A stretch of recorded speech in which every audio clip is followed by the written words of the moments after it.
How's it going, everyone? Welcome to my reaction to my predictions for the F1 2021 season. What a season it has been, and what a year as well for this channel personally.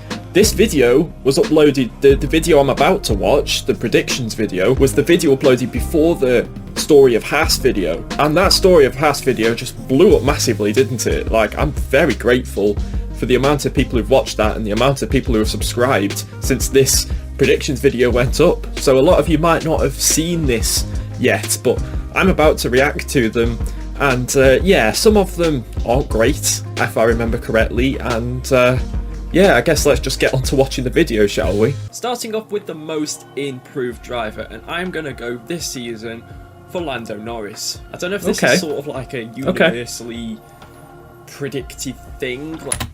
I would argue that that's pretty spot on in terms of most improved. There was a lot of improved drivers this year. I mean, personally, the three that I had in terms of most improved or driver of the season were Lando, Sebastian Vettel and Nicholas Latifi, and I would say that those three are in the running for most improved. Maybe you could throw someone like Esteban Ocon in there as well, but I think Lando probably improved the most out of anyone. We're going to the complete opposite, which is the biggest flaw. Now, much as I don't want a driver not to do well, I think this is where it goes wrong already. Do well, I have to pick one driver who I think won't do so well.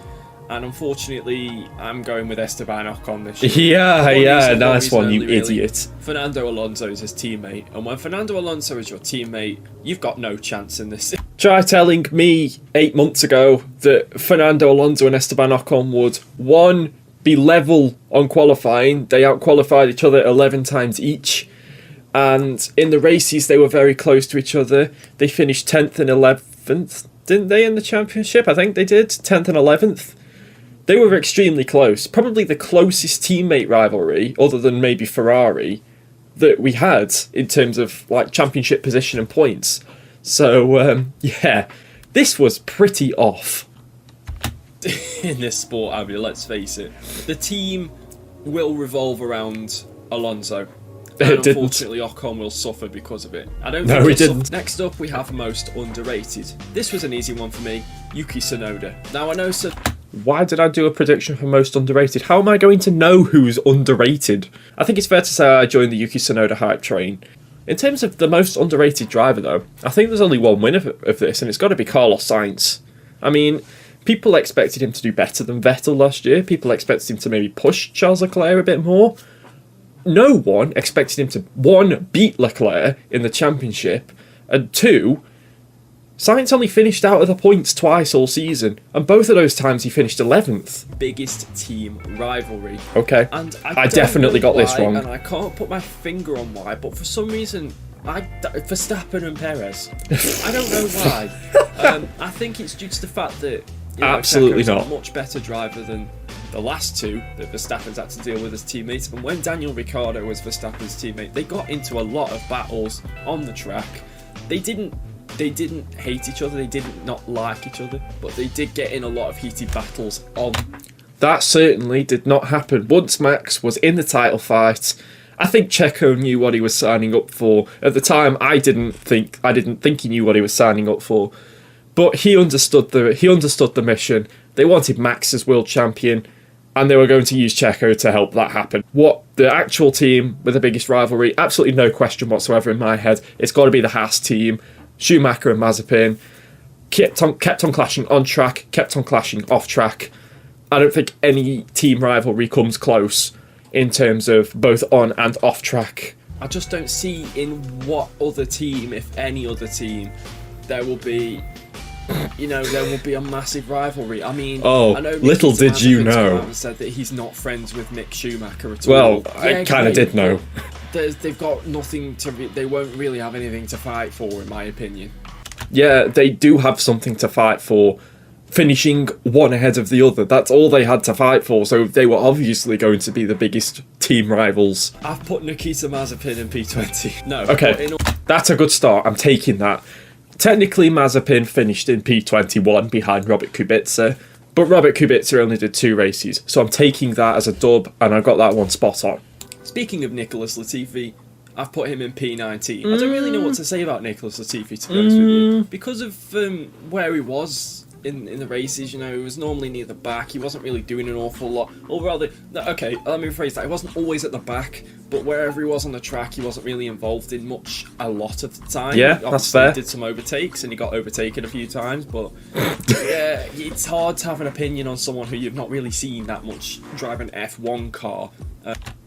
I mean, that was pretty much his season again this season. He didn't really, apart from the obvious, do anything in terms of when, you know, his racecraft and race pace is exceptional, really, considering, you know, you don't really see much of Latifi. And also, as well, I predicted him in 19th. He finished in 17th. So, yeah, that, I don't think I banked on the Haas being quite as bad as it ended up being. I thought it'd be bad, but I didn't think it'd be this bad. P18, Mick Schumacher. Again, that Haas is just going to be poor. Mick Schumacher is someone who I do rate quite highly, especially after his season in F2 where, I mean, let's face it, he wasn't leading the championship until, what, Russia? So, and he didn't win until unfortunately, he didn't win a race. Unfortunately, you have got that very wrong, and again, that is me not banking on the Haas being as bad as it was. And Schumacher ended up finishing in P19, got no points, and yeah, it was not the greatest season for Haas, was it? Although Schumacher blitzed Mazepin everywhere, so you can tell how much of a better driver he is, and hopefully next season he can get some points. P17, I've gone for Kimi Raikkonen. Surely this year is his last year in F1. Yeah, the guy's it was. About 162 years old. I honestly think that's also kind of true. He's not helping develop that car for himself anymore. He's helping to develop it for Giovinazzi. Well, not just Giovinazzi, but because Giovinazzi is like sort of going to be there in the future and he's not. That's also not the case. I'm just talking absolute rubbish there. Kimi had had enough. He wanted to retire. He has retired. And he's retired one place higher than I predicted him in P16 rather than P17. And that is me again.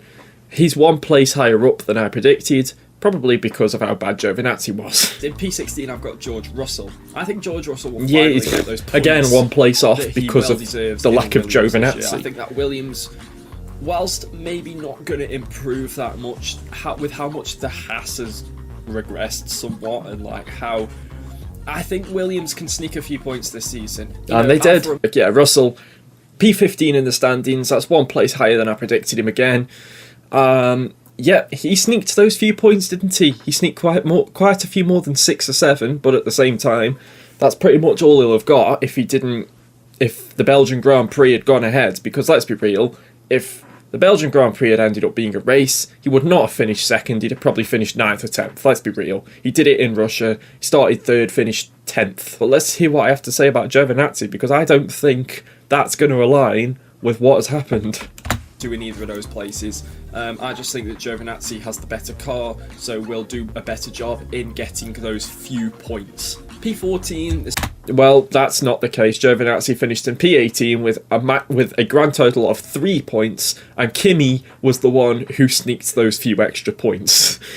Yeah, basically what I thought Giovinazzi would do, Kimi did.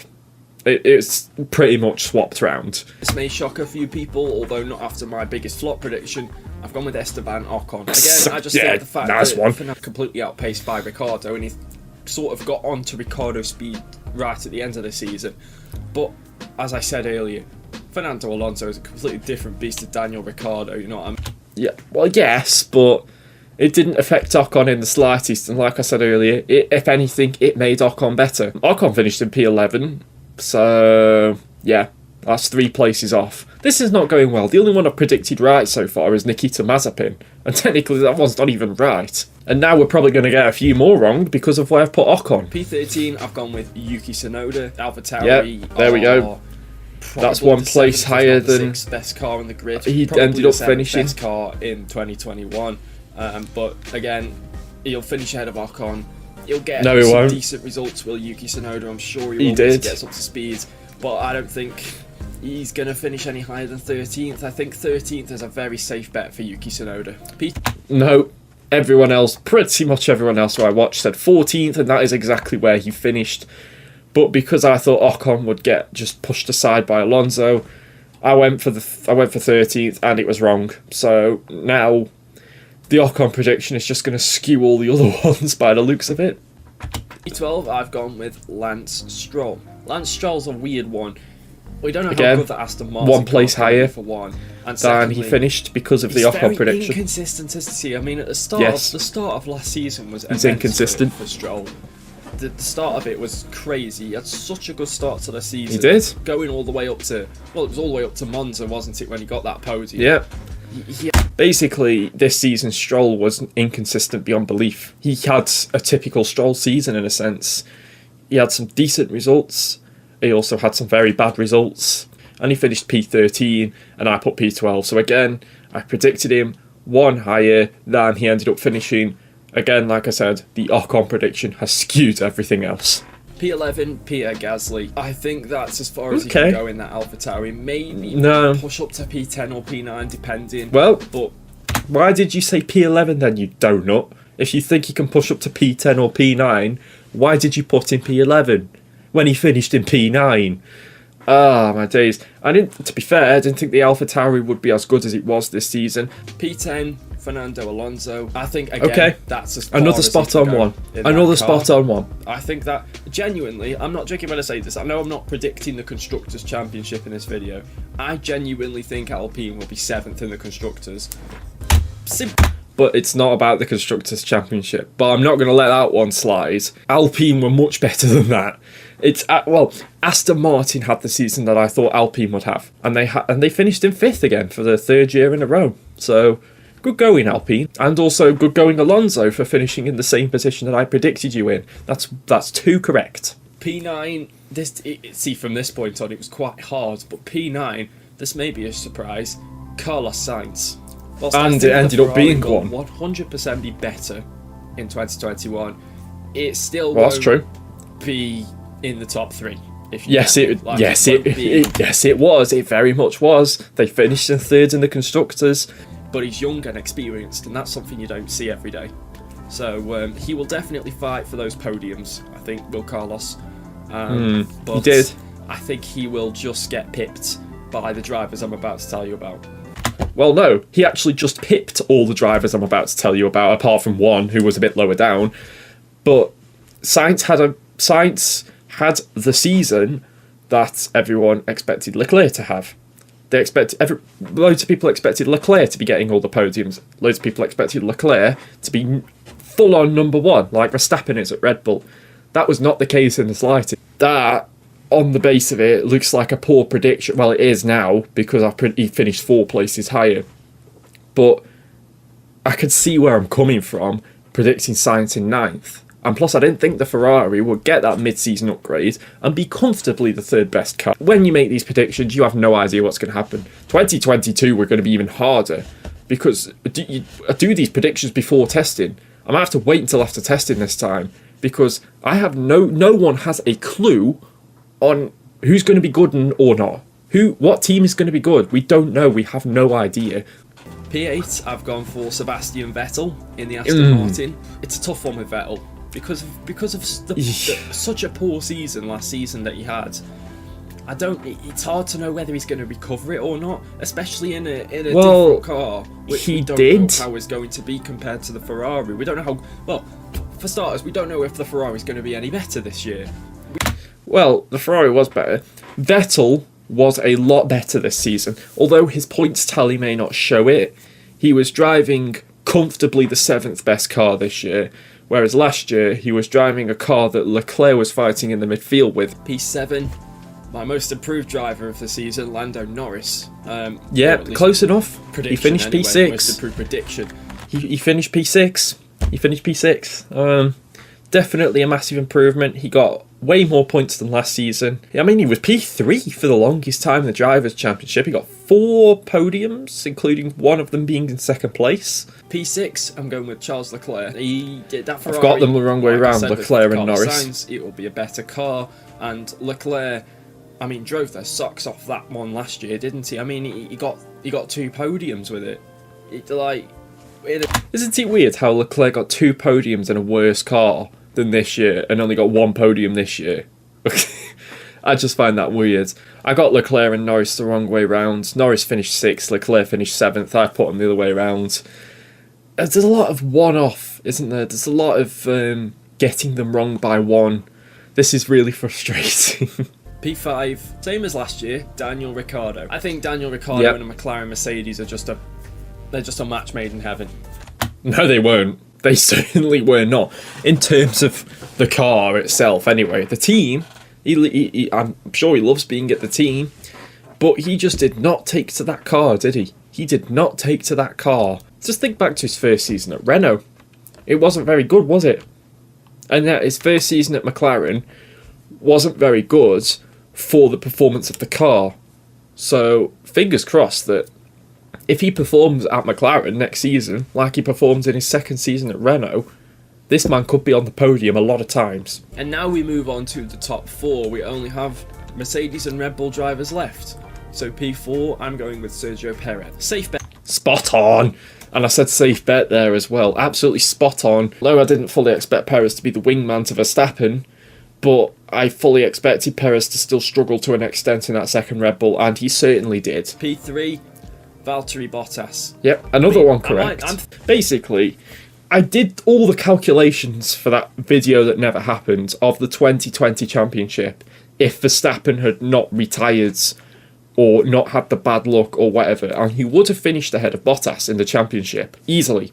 And I said here, that's why I'm so confident that he will finish ahead of Bottas. And he did. So, yeah, spot on. In P2, I'm going Max Verstappen. No, that didn't happen. I think he will challenge Lewis Hamilton this year. I think we'll get a closer title battle. Yep, he did.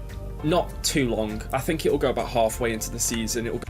You were so wrong. It went all the way to the final lap of the season. Like Hungary or something, or Belgium, before Lewis Hamilton, who I have put in first place, takes an unbroken lead in the championship. And Max will give it a good go, but I think he'll just fade out a bit. And of course in P1... I mean, Lewis Hamilton did take the lead of the championship after Hungary, didn't he? But then lost it straight away again. I mean, you can't look past Lewis Hamilton, can you? He's in the form of his life. He's going to be going for that 8th world title. Yeah, it's he did. Pretty damn obvious that he is. Yes. I mean, there is a possibility that he won't sign a new contract, but I'd say... Well, he did. That's how I predicted. Yeah, I'll put the real one up on the screen as well now. It wasn't great, was it? I only got 4 of them correct. Mazepin, which technically wasn't correct, he finished bottom. I predicted him bottom. That's what I'm giving myself. Alonso in 10th, and Perez and Bottas. Hamilton, I got 1 off. Verstappen 1 off. Leclerc and Norris 1 off. Stroll and Tsunoda 1 off. Russell and Raikkonen 1 off. Schumacher 1 off. I could have got more than half the grid right there, and I ended up getting half of them 1 away from their actual position. The first. So 3 big predictions. This one, I'm going against the rub of the green a little bit. A lot of people have been saying that Daniel Ricciardo will win a race in that McLaren this season. Yeah, however, and he did. I'm going to go against that. I'm going to say that Lando Norris will win a race, but not only that, Daniel Ricciardo won't win a race. Well, the complete opposite happened there. Daniel Ricciardo won a race and Lando didn't. Lando should have won a race. In the race after Daniel Ricciardo won. And to be fair, up until Monza, I thought this was going to come true, especially when Lando was on for pole position in Belgium until he crashed. Because let's face it, if he'd have got pole position in Belgium, he would have won the race.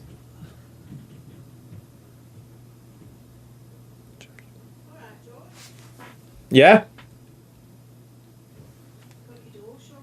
Yeah, I know. Yeah.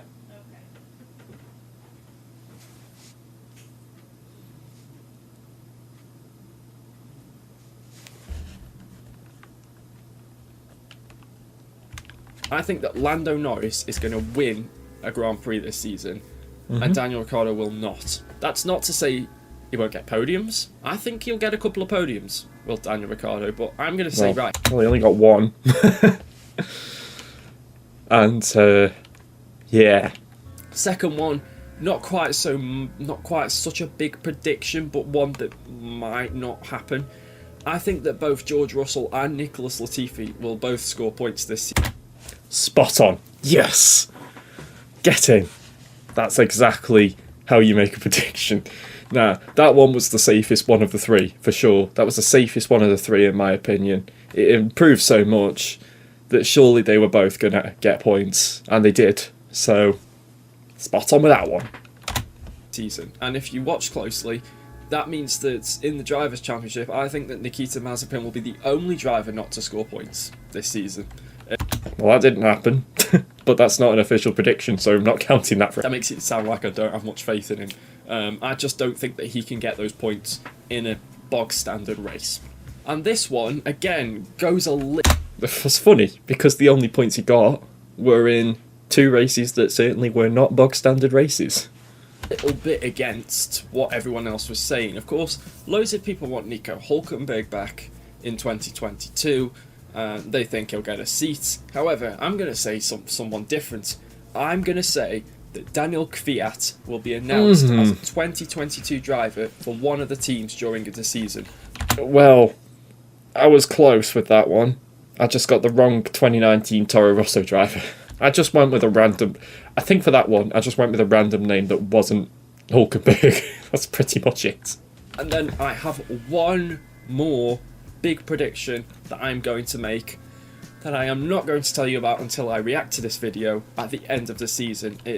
So shall we see that? Yeah. With this one, I forgot that, or at least I didn't know at the time, that penalty points were wiped off if you move from one category to another. So at the end of the F2 season in 2020, Nikita Mazepin had a fair few penalty points, if I remember correctly, and I thought that he would rack them up and get a race ban in 2021. But what I didn't know is that his penalty points just got completely wiped, and to be fair, didn't really get many at all anyway. He probably didn't get enough to get a race ban, even if he'd have kept the ones from F2. So yeah, not going to scrape over this one for too long. But that is it for this video of me reacting to my F1 2021 predictions. If you guys enjoyed it, make sure to smash that like button down below. Subscribe if you like what you see and you want to see more. And if you don't want to miss a video, hit that little bell next to the subscribe button and you'll get a notification whenever I upload. But until next time, thanks so much for watching.